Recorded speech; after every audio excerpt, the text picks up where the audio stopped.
Hey, friends, welcome back to the podcast. Today, I want to share something really personal. And this isn't a polished teaching or a 5 steps to fixing your life kind of episode. Nope, today it's just me talking with you from my heart. You know, I've walked through life long enough that I have definitely faced my share of happiness and despair. And if you're anything like me, you've probably found yourself moving between moments of pure joy and moments where you're on your knees before God. It's like you're just crying out for Him to meet you in the storm. And I call these moments the gut punches, those storm moments, those times when life takes the wind right out of your sails and leaves you wondering how you'll ever stand again. And that's some of what I want to talk about today.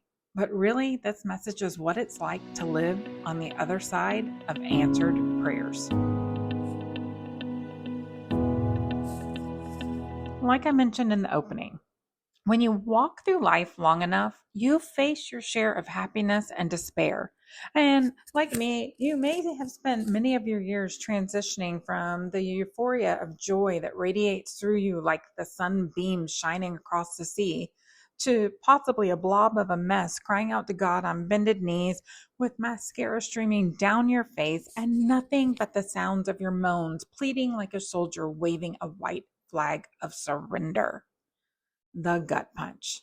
The little name I have given to those moments that come creeping in and destroy everything that possibly seemed normal. It's like a category 5 hurricane raged through your life and you are left with shattered pieces of reality that seems impossible to restore.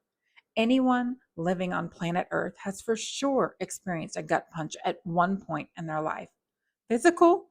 For some, or just in the form of life taking the wind right out of your sails. And it's in those moments and those times that we find ourselves facing battles with a plethora of troops by our sides. They rush in quickly as news reaches their tender hearts. I'm here for you and I'm praying for you echoes through your text messages, your voicemails, and your social media posts. They creep into your hospital rooms or into your personal space at home. They're there. And it's in those moments, it's like you've won a popularity contest you never signed up for. They truly mean well, and at the time, the words spoken were as true as the sun rising in the east and setting in the west. But let's face it, life happens for us all. We find ourselves offering up hall passes as a way to release friends, family, and strangers from the unspoken bond that has connected us as a storm rages through our life. We trust that the prayers are still being pleaded on our behalf for the miracle that we're longing for. But we know it isn't fair to tie up their life, to put their hopes and their dreams on hold as we watch ours pass through our fingers like sand. It just isn't fair to ask someone to stand in the storm with you, especially when the storm seems to be anything but done with you.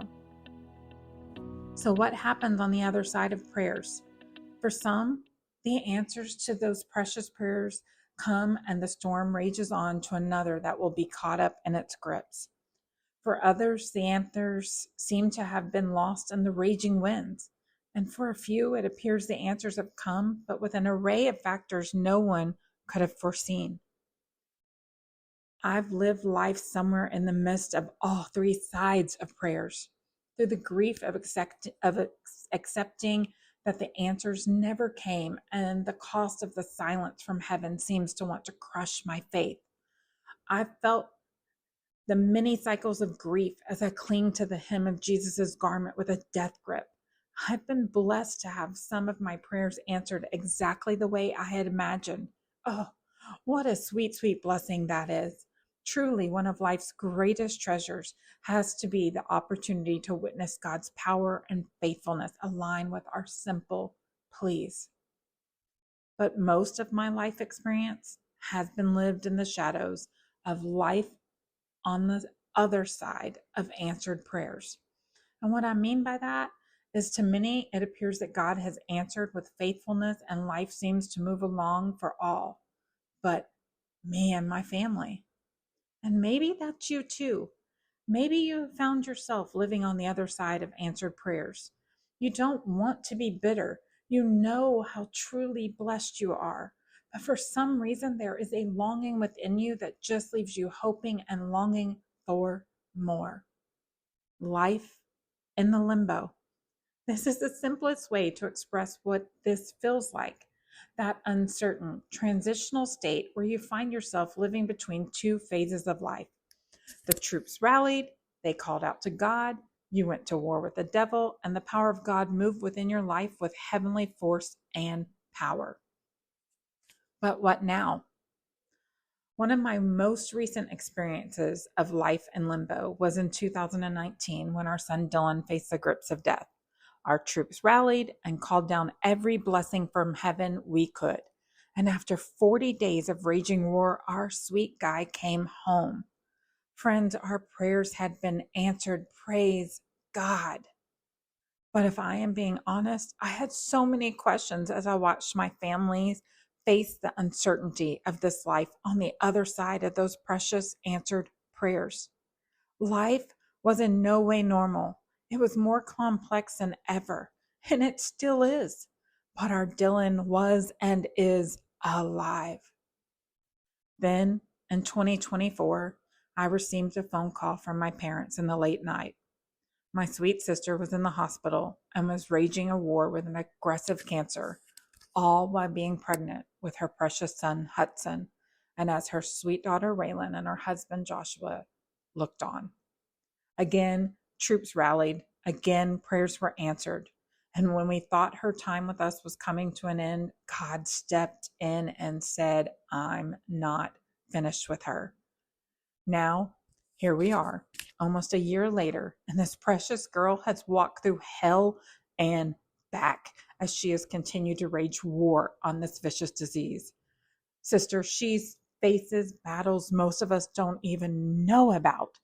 Because honestly, she is always that girl with a smile and the faith of a saint. But this, my friends, this is life on the other side of answered prayers. It is filled with praise. It is filled with joy and hope. But it's also filled with heartaches, confusion, fear, and at times despair. You see, life rages on, and we adjust to the new tempo of the cadence that has become our battle cry. So as we close today, I want to talk to you. Friend, maybe you're living there right now on the other side of answered prayers. Maybe God answered, but life still feels heavy, complicated, even confusing. Maybe you've seen his faithfulness, but your heart is still longing for more. You're not alone. Here's the truth I keep coming back to. God never promised us that the storms wouldn't come, but what he promised is that he would be with us in them. Isaiah 43:2 says, when you pass through the waters, I will be with you. That was a blessing spoken to Israel as an expression of God's love and the benefits that come from that love. And sister, that same love is promised to you and to me. As his precious children, as daughters of the King, he will not let the waters or the fire overtake us. He is with us. And we can take heart in that because he has already overcome the world. So today, I just want to encourage you, don't lose heart. Even when life feels like limbo, God is still writing your story. Even when it seems like your prayers were answered differently than you expected, his love has not changed. And even when you don't see the outcome yet, he's working in ways you can't imagine. So let's close this time in unity and prayer. If you're listening right now, I want you to just pause for a moment and lift up someone else who might be walking through a storm. Maybe you don't even know their name or their situation, but you can trust that God knows. Let's stand in the gap for one another. And as we do, let's also take a moment to praise him for every answered prayer in our lives, the ones that looked exactly like we had hoped and the ones that stretched our faith and carried us closer to his heart. And if you're not sure what to pray right now, Here's a simple prayer you can make your own.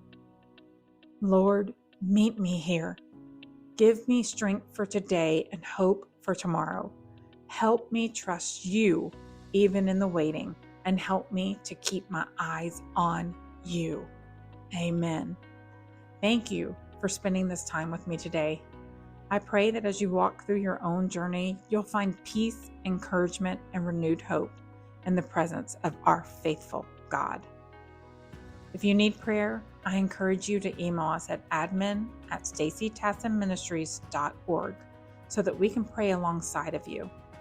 Until next time, let's keep holding on to Him and holding on to each other.